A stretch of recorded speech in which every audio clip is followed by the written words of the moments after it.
Hi friends. आज एक और वीडियो बना रहा हूँ मैं। बेसिकली एक बिज़नेस था जिसका एनालिसिस बाकी रह गया है। एक्चुअल में मैंने इस कंपनी को पहले भी ट्रैक किया है, तो क्वार्टर रिजल्ट आया है उसका Q2 का, तो उसको हम अपडेट करेंगे आज के वीडियो में। तो बेसिकली कंपनी का नाम है जिसको हम पहले जिंका लॉजिस्टिक्स के नाम से जानते थे, अब कंपनी का नाम चेंज होकर ब्लैकबक हो गया है basically.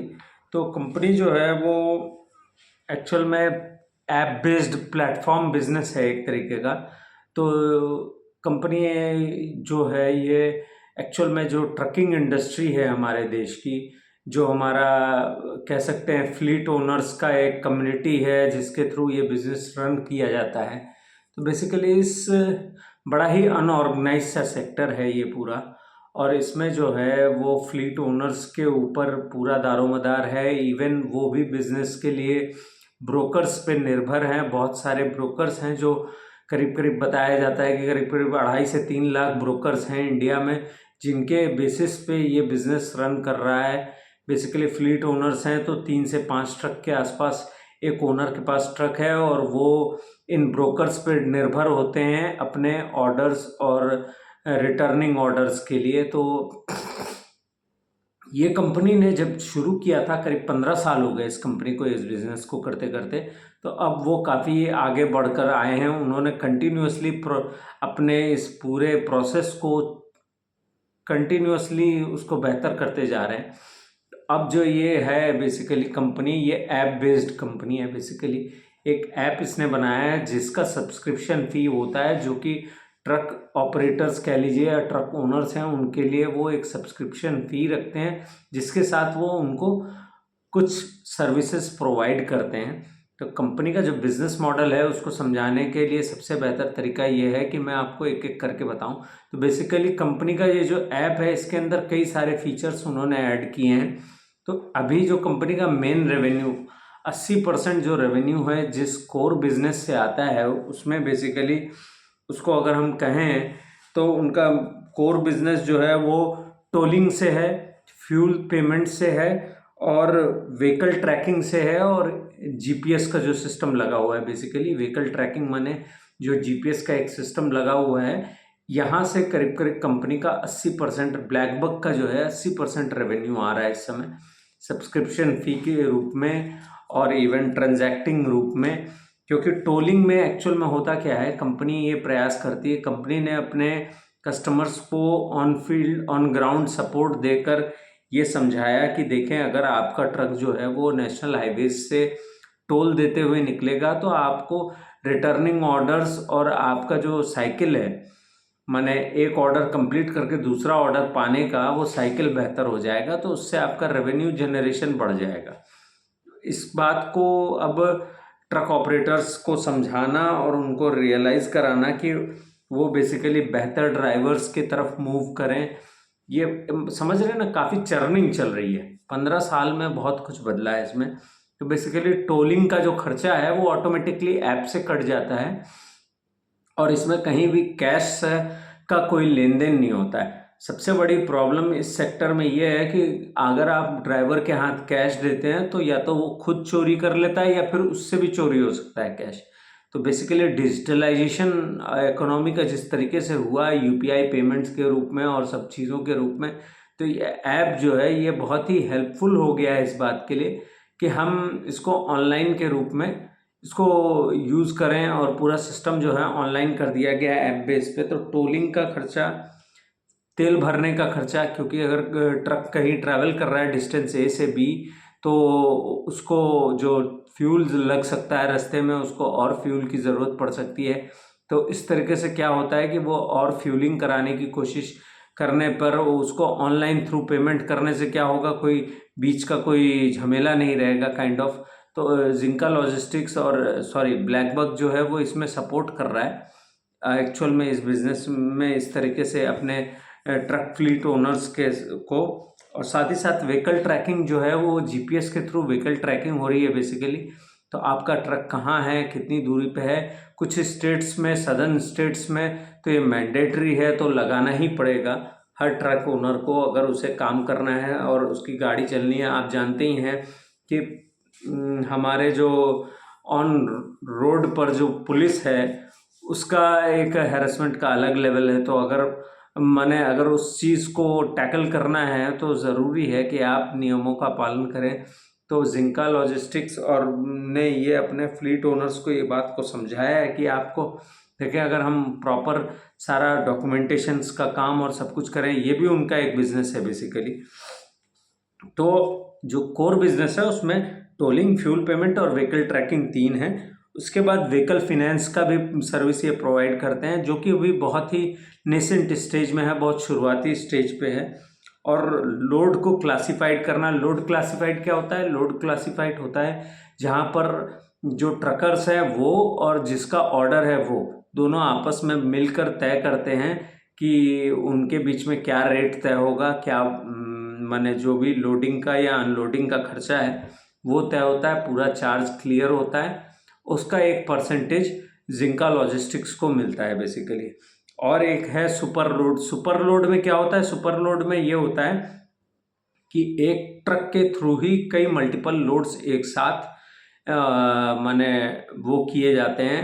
Destination almost similar kind of होता है या आसपास का होता है, और मल्टीपल लोड्स को उसमें किया जाता है, तो वहाँ रेंट जो है, भाड़ा जो है वो ज़्यादा मिलता है बेसिकली उस पूरे जर्नी का। तो वहाँ पर जिंका लॉजिस्टिक्स आगे आती है और वो ऑपरेट करवाती है कैसे क्या करना है, कौन सा बेहतर रहेगा, क्या सुविधा हो सकती है, क्योंकि वो प्राइम कस्टमर्स होते हैं। कुछ मेन कस्टमर्स होते हैं जिनका रिटर्न ऑर्डर पाना बहुत आसान होगा अगली बार, क्योंकि जब जिंका लॉजिस्टिक्स या ब्लैक बक इतनी बढ़िया सेवा देगा तो उसका फ़ायदा लोगों को मिलेगा।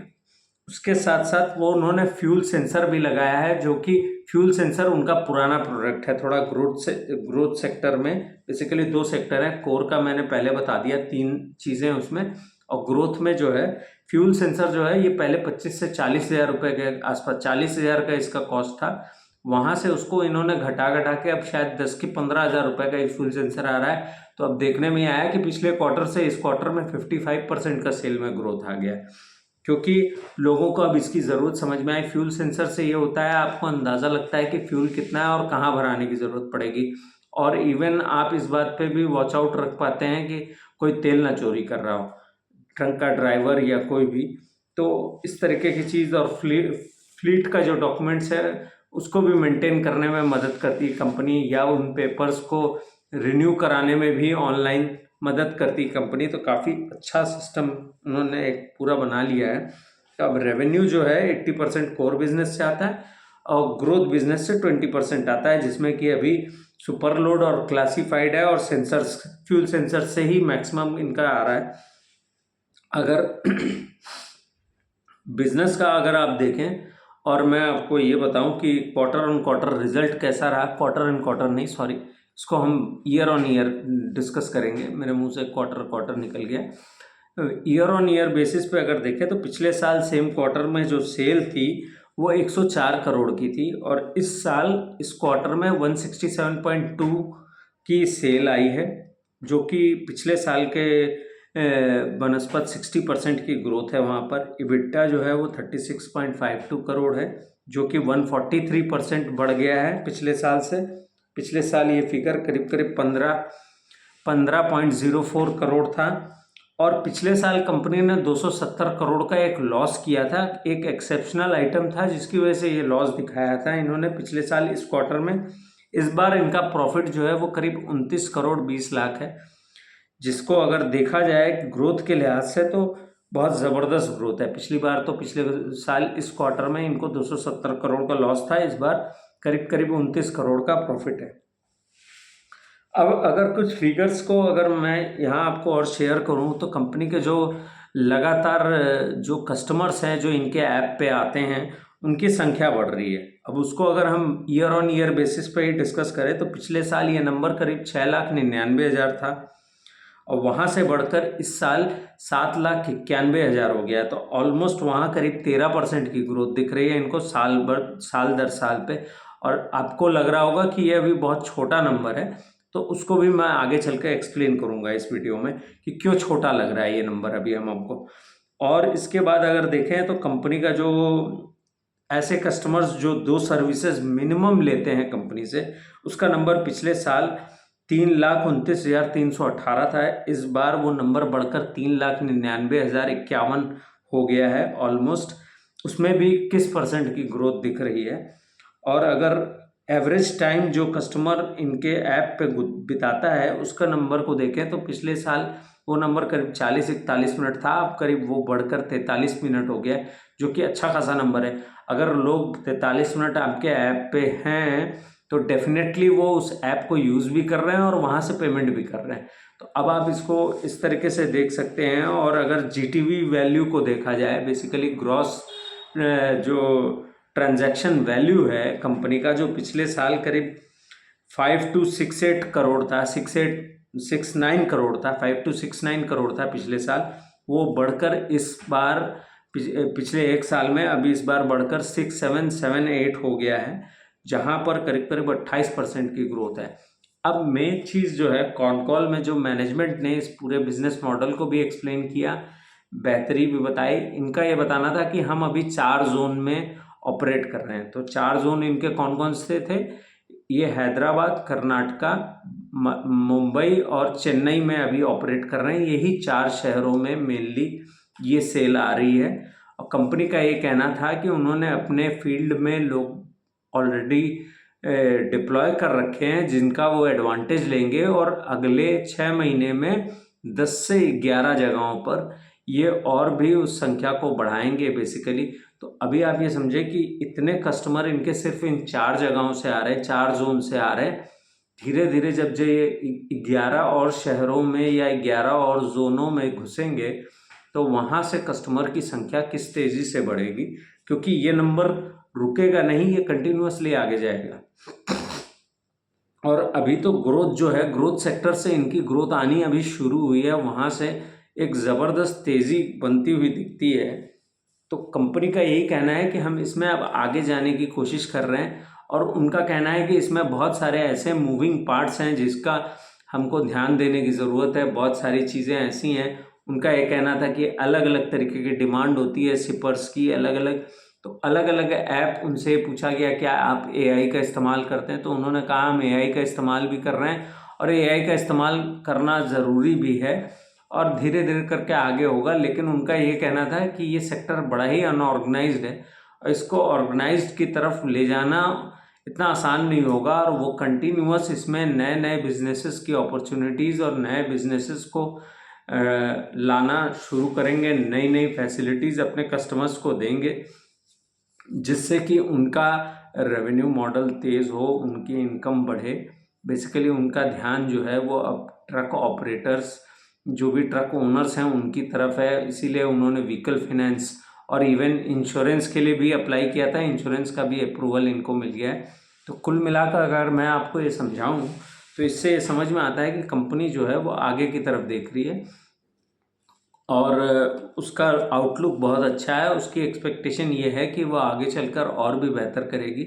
उनका ये बताना था कि ये क्वार्टर उनका लीन पीरियड होता है, लेकिन फिर भी माने ये क्वार्टर थोड़ा सा ख़राब जाता है उनका, लेकिन फिर भी इस तरीके की ग्रोथ अगर देखने को मिल रही है, बेसिकली ये जो 60% की ग्रोथ है, ये इनकी ग्रोथ होनी नहीं चाहिए थी। उनका ये कहना था ये ग्रोथ 40% होनी चाहिए थी, लेकिन क्योंकि हमारा जो कोर सेक्टर की ग्रोथ जो है वो 40% के आसपास होनी चाहिए थी, लेकिन ग्रोथ सेक्टर में इतनी ज़बरदस्त तेज़ी से ग्रोथ आई है जिसकी वजह से ये नंबर 60% के आसपास चला गया है। तो उनकी एक्सपेक्टेशन ये है कि H2 ज़्यादा बेहतर होता है हमारे लिए, एक्सपेक्टेशंस हैं कि आगे और भी बेहतर होगा। तो ये था ब्लैकबक का, और मैनेजमेंट का यही कहना था कि हम अपने काम पर बहुत ज़बरदस्त तरीके से हमने डिप्लॉय कर रखे हैं लोग, हमने फील्ड में लोगों को फिज़िकली हम लोगों को अटेंड करके उनको इस ऐप के बारे में और इस ऐप के यूसेज के बारे में लोगों को बता रहे हैं, लोगों को जता रहे हैं कि देखें अगर आप इसके थ्रू काम करेंगे तो आपको कितनी आसानी होगी। तो उनका यही कहना है कि क्योंकि हमारी रीच आउट अभी नहीं कंप्लीट हो पाई है, हम आगे चल के इसको और कंप्लीट करेंगे। ऑलमोस्ट उन्होंने बताया कि उनका 90% प्रेजेंस ऑलमोस्ट वो ग्राउंड पे कर चुके हैं, अब उनको एग्जीक्यूट करके दिखाना है। तो बेसिकली उनका एग्जीक्यूशन का जो समय है वो अब वो उसको यूटिलाइज करने की कोशिश करेंगे। तो ये था ब्लैकबक का पूरा result. Thank you so much. अगर आपका कोई भी सवाल हो तो ज़रूर पूछें। और साथ ही साथ मैं एक बात और भी कहना चाहूँगा कि कोई बाय सेल की रिकमेंडेशन नहीं है, ये एक एनालिसिस और बिजनेस मॉडल समझना बहुत ज़्यादा ज़रूरी है। ये अलग तरीके का बिजनेस है। Thank you so much.